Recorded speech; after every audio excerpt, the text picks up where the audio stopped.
So my name is Nieamatuallah Abrams, better known as, or affectionately, I suppose, as I said, known as Nimmy.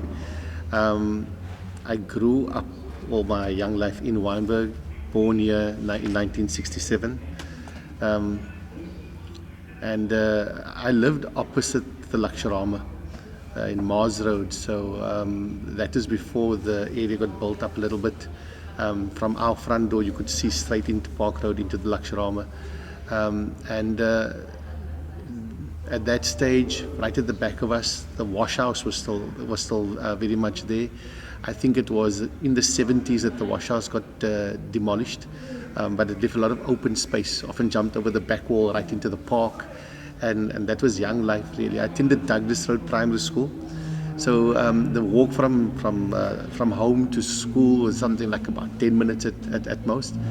And I must say that because of the area structured the way it is, I actually didn't even know that there were other people outside of Wynberg. You know, being a young school kid, we were entrenched in terms of being a Muslim school. And honestly, with the mosques around and everything else around, I didn't even know other religions existed. To be honest with you, so yeah, I mean, the other important thing is that the principal of Douglas Road Primary School was a family friend of ours. So you can imagine how close that was in there, because you're going to school and the principal is the uncle that visits you at home, visits your parents rather at home from time to time. And it was a very comforting young life, in that part of Wynberg. I did what I think other young boys who do, played soccer and swam. That was the kind of thing for boys in Wynberg. If you didn't swim because the pool was there, then were you really part of Wynberg. I played soccer for Bluebells, like again most others at my age did. There's nothing really much more in terms of my primary school life. And the reason why I kind of almost ring-fenced that is because thereafter, I almost see it as life began. When I went on to high school, I went to South Peninsula High School. Many of the Wynberg kids would also go to South Peninsula. Those who don't go to Witboma, it would be going to South Peninsula. But all of a sudden, life began to be a little different. The Witboma railway station was all of 35 minutes from the house. Jumping on the train and going 2 stations, that was exciting. Traveling by train to Steerhof station and then walking up to South Peninsula School.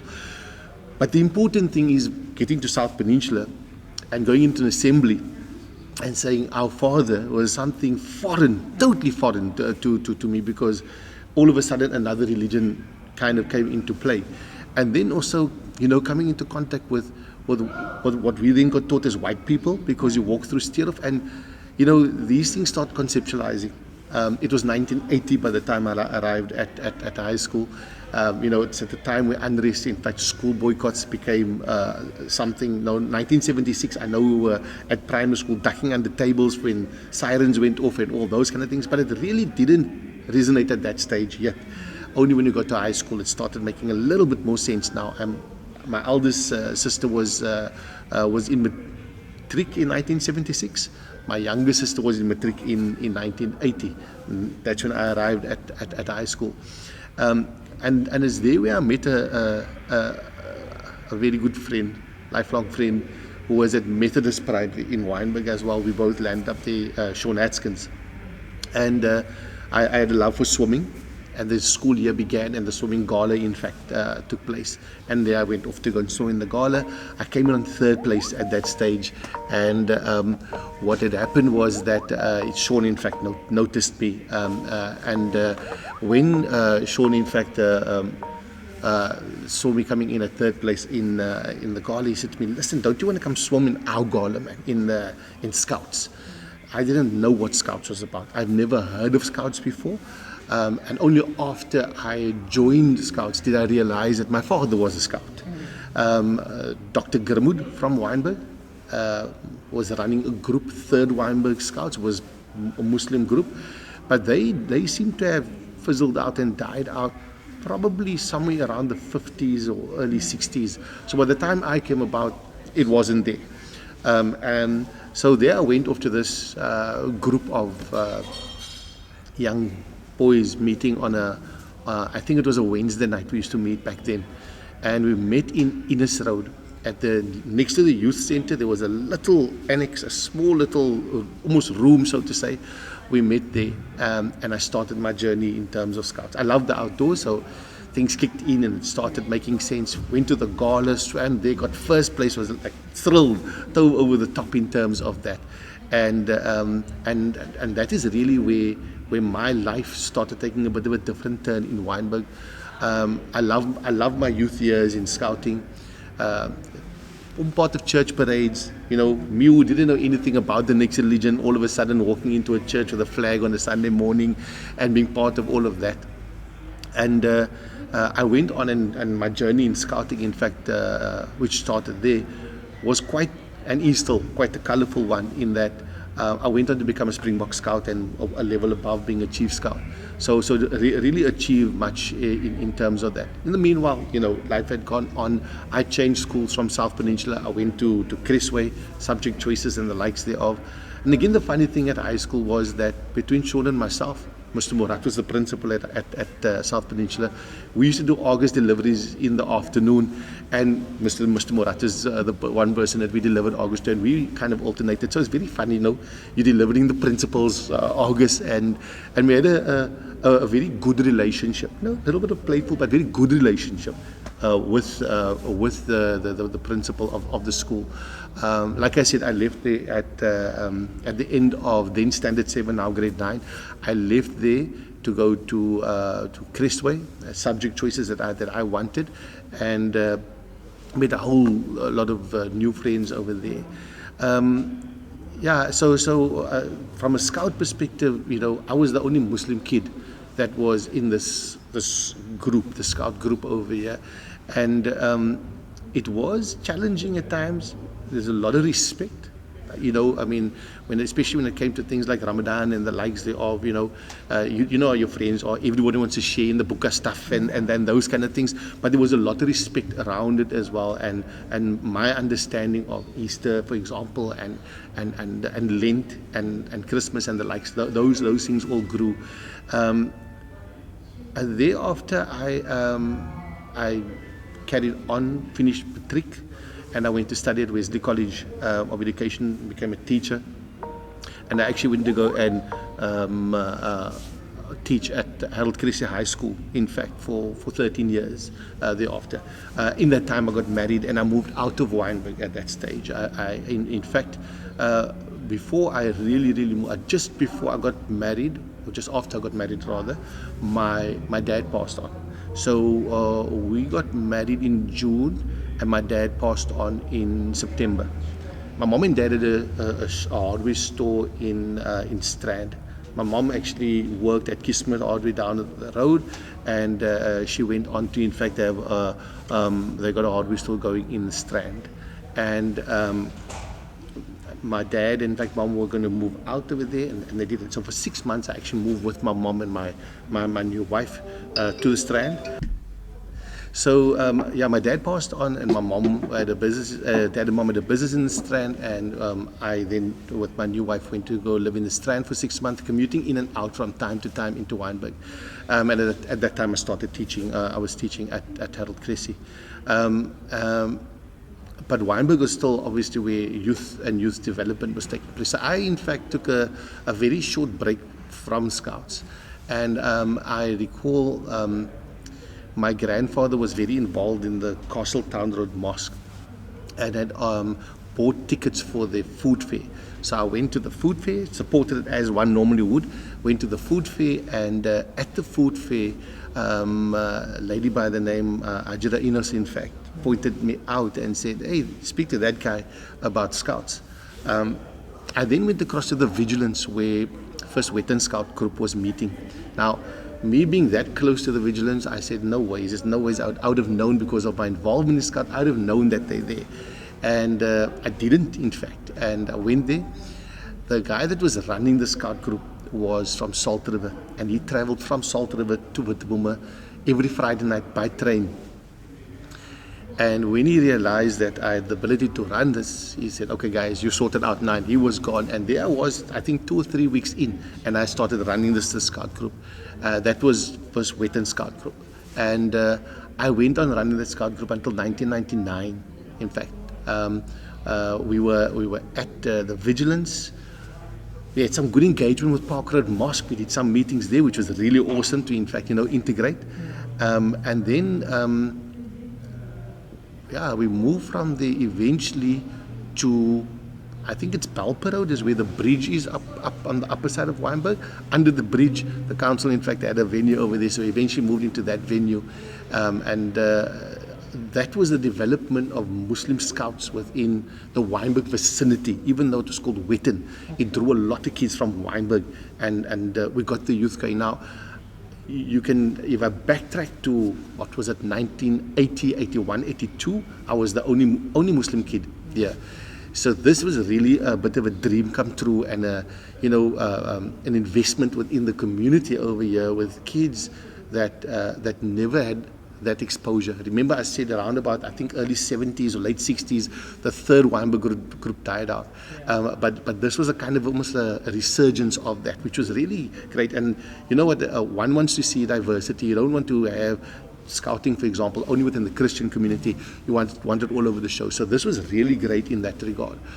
In 1999, I actually moved away from the Witten group, and I got taken in by what is known as the regional structure, so kind of a level up in terms of that. So this I must say was, it's 1999. We're 5 years after the 94 vote. We're into this democracy. Things should have changed and the likes thereof, but we very much were still within our little bubble over here. And I got, in fact, pulled up into this regional structure, and all of a sudden you really got involved with what we'd have called the people on the other side of the line, what I'd almost call I saw then as big scouting, because all of a sudden you now got Pinelands and Milnerton and all of those guys, and what we were doing in our little backyard is only about 20% compared to what these guys were doing.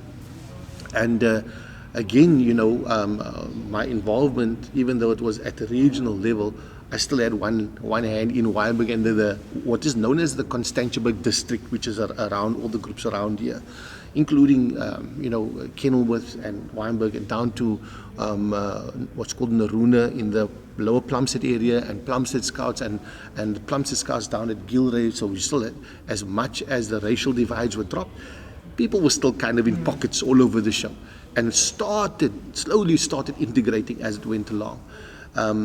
I did about a 10-year stint in the role, and I ran the scout program across the Western Cape. So I moved from the group, and I was involved in or taking charge of the scout program across the Western Cape. And again, coming out of the background that I came, you wanted to ensure that there was representation, that there was diversity, that the colored community, in fact, was equally represented on that platform, that it wasn't just for privileged kids. You very much break away from the apartheid lines, but it's still there, and you want to do something to really, really break it down. So there I was in that role, and overseeing scouting across the entire region. Again, coming back into Wynberg, making sure that things are supported, that the Wynberg groups themselves can actually, get going. I further went on from myself. I went on and I headed up adult training. Again, started seeing Muslim adults come through and actually really develop to be able to, in fact, pick things up. The Witten group, in fact, then became the mother group to subgroups. Witten went along. Belvedere, in fact, was a group that developed out of Witten, and they, in fact, they now meet in Chakra Road, just off Chakra and Holderness Road. Ottery was a group that sprouted out from there. Now, these are all, again, predominantly Muslim groups. I was one Muslim scout involved in scouting in this area in 1980. Scouting in this area is now predominantly Muslim. Okay, I'm not saying I brought it about. Don't get me wrong. All I'm saying is that is in fact how the growth has happened, and which is absolutely great. And when one talks about scouting, what are you really talking about? You know, my big outcry back then was that the guys that are not the guys that's on the corner for conversation, and I'm talking about the guys that simply loaf. They got actually nothing to do, so now they just hang out over there. The guys that come to the corner to come have a chat and connect, that's cool, that's really cool. But the guys that actually don't know what to do with their lives, they just lay around over there. I was always very concerned about that. No, whether you play soccer, that's great. Whether you're swimming, that's awesome. Playing netball, but when you're not doing anything, that's when then the kind of the drugging and the other kind of things start happening. And scouting was one of those avenues that the youth could go to where good values, in fact, was inculcated.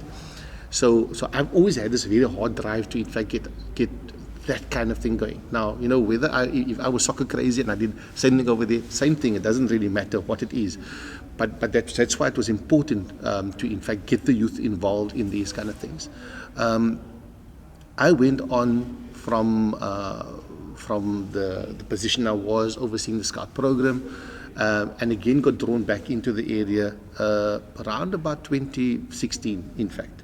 Very much so. So I've moved to, lived in Heathfield, and then I've moved to Fairways, and I've stayed there for many years.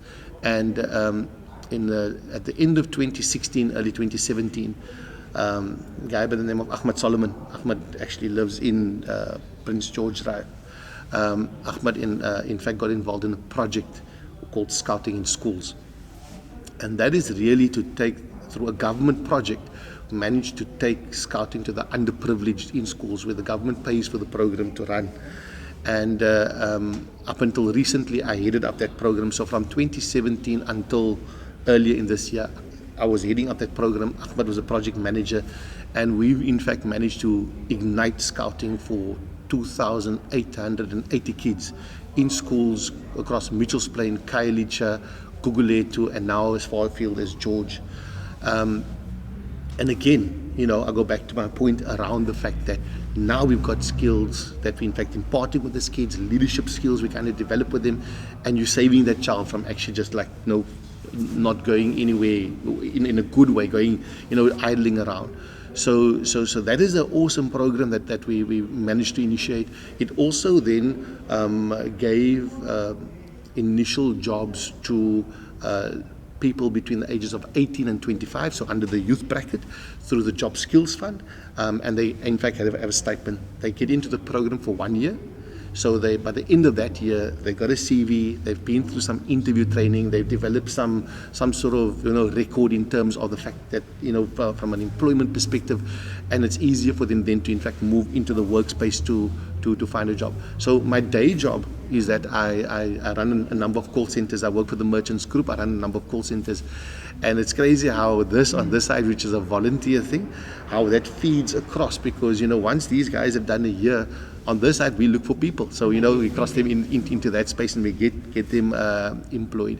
And then just recently I actually had been promoted to the position of regional commissioner, so I oversee the entire Western Cape, and report into the national structure. So in my care, all the way down to Plettenberg Bay, down on the coast, and up on the west coast, overseeing scouting. So a Wynberg boy from a little school in Wynberg called Douglas Road that has, alhamdulillah, I'd say, managed to in fact have influence over scouting right across the entire Western Cape. It's good to in fact sit here and say, this is my roots. I'm from Wynberg, in terms of this. And it's a good story, I believe, when you say, there I was, that only Muslim kid in that group. And with the respect of I call my brother scouts there, with the respect of those guys and nurturing me, if I can flip back to a little story which I remember, my parents were pretty staunch, I believe, and good. And the scouts had a competition, and it was in Ramadan. Now, in 1983, I qualified to go to the World Jamboree in Canada, for example. Like, qualified, ready to go and everything. And then when you obviously don't apply now and you go tomorrow, you apply months ahead of time. My father eventually checked the calendar and said, hey, hang on, that's happening in Ramadan, no, you can't go. So I had to turn down that opportunity. But here was an opportunity at a little camp called Gilray down in Grassy Park, and they had a competition in Ramadan. And I convinced my parents that I can get to the mosque in the morning, and I can, at Buka time, I can go back to the mosque, and all those conditions in place. Okay, fine, you can go.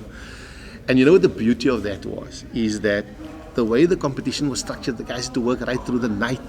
And they said to me, no, hang on, you go sleep at around about 3 o'clock. I said, you go sleep, get some sleep in. And by the time I woke up, now I had to eat obviously before Fajr. So by the time I woke up, I think it was something like 5 o'clock. And I think it was a little bit later than Fajr was, but of course 5, quarter to 6 was Fajr. So at 5 o'clock, when I woke up, those guys made me breakfast already. These are my Christian brothers in Scouts. And then we fed me and everything else, and I went to the back fence, and they made a little human bridge on their backs to jump over to get to mosque in time. And then they said to me, when you come back, just whistle at the fence. And they did the same thing to me, bring me back in. And that's the beauty of it. Even at the time of iftar, that they were around and said, no, we're not going to eat. We're making the food. We're all sitting together. We're eating with you. And that's the beauty of brotherhood. And these are all the guys at the Wynberg as well. So, yeah, that's my story really, in terms of my involvement in youth and youth development. I really hope to see, now that I can have even more influence, I hope to see even more development in Scouts happening in Wynberg. Muhammadiyah Primary School has a Scout group going with them now, which we piloted in 2017, I think. There's a big influence in terms of Wettenheer, Belvedere, but I still believe that there's so many youth that can do the program out of Wynberg. So we will be doing more work in Wynberg to try and actually encourage that kind of thing. But that's about my story and my involvement of Wynberg.